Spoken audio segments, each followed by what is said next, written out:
Hey, welcome you guys. Welcome to video number 3, pre-qualification and loan application process. See, now both of these processes are really one and the same. They ask the same questions, require the same documentation, but the pre-qualification is more of an informal process, whereas the application process is much more formal.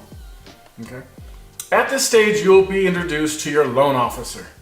All right, he or she will be your personal guide through the entire qualification process.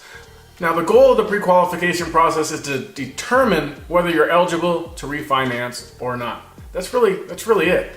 Okay.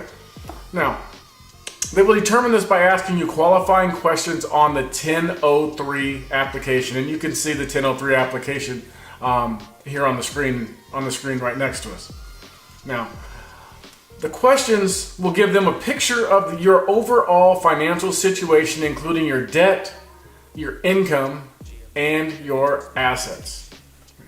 Now, we have what we call the magic number 2. We call the magic number 2 because it refers to the documents that you're going to need in order to prove qualified and thus submit an application once proven qualified. So, you're going to need to provide 2 months of pay stubs, 2 months of bank statements, 2 years of W-2s or 1099s, and 2 years of tax returns. Now, this isn't set in stone, as some lenders, it might be 1 year here or there, and some programs will allow you to get in without any of this documentation like we spoke about in the last video, but traditionally it's the magic number 2.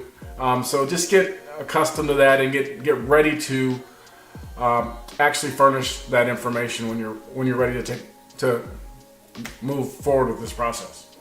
Okay. In addition to that, they will need your most current mortgage statement, and they will also need to pull comparables on your home to determine the value. Okay. This will allow them to determine how much equity you have in your home. Now, here's a quick note. Traditional refinances require about 10% equity in your home. However, there are special programs like the VA and FHA streamlined programs that have no equity, no credit or income qualification requirements, no requirements at all. All you need is to have made your last 12 payments on time. Okay, these are special programs, government insured type programs.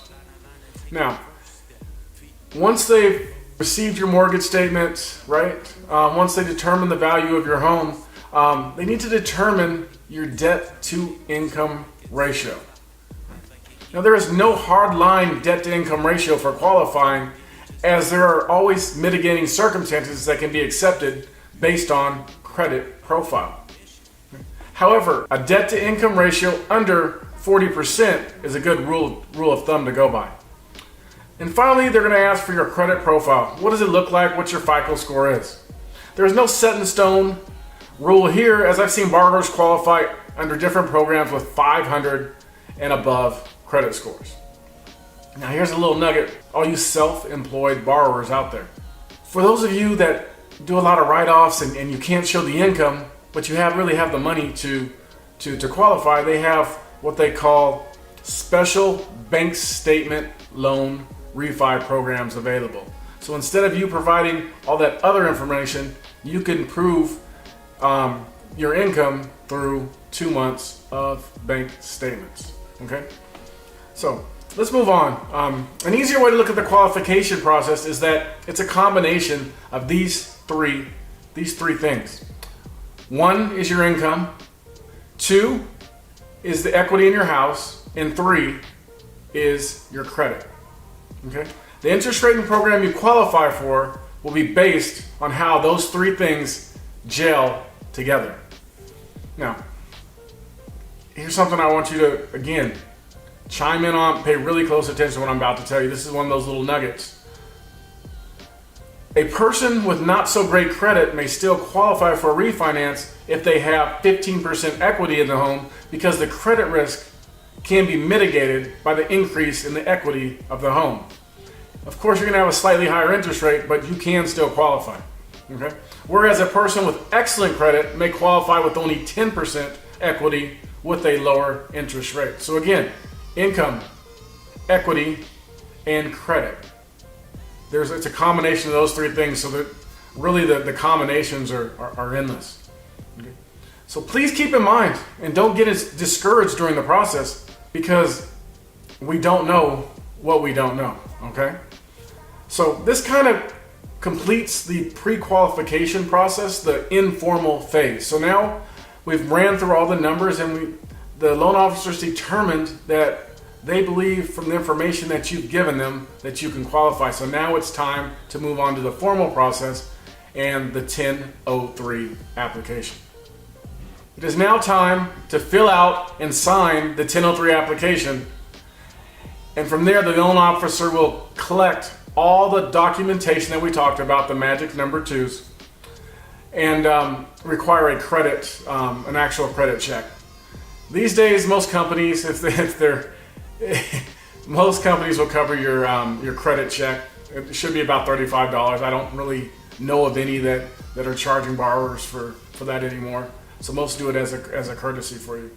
But the credit check's out. The loan officer will submit the loan to processing, and then you move to the next stage of the process, which is processing.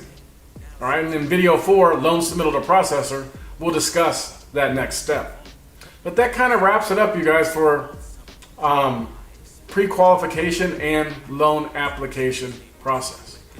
So remember, if at any time you have any questions on the process at all, then click the button, speak to one of our vetted loan specialists who can answer the questions specific to your situation. So thanks again. This has been video 3, pre-qualification application process. I'll see you on video 4, loan submittal to the processor. Take care.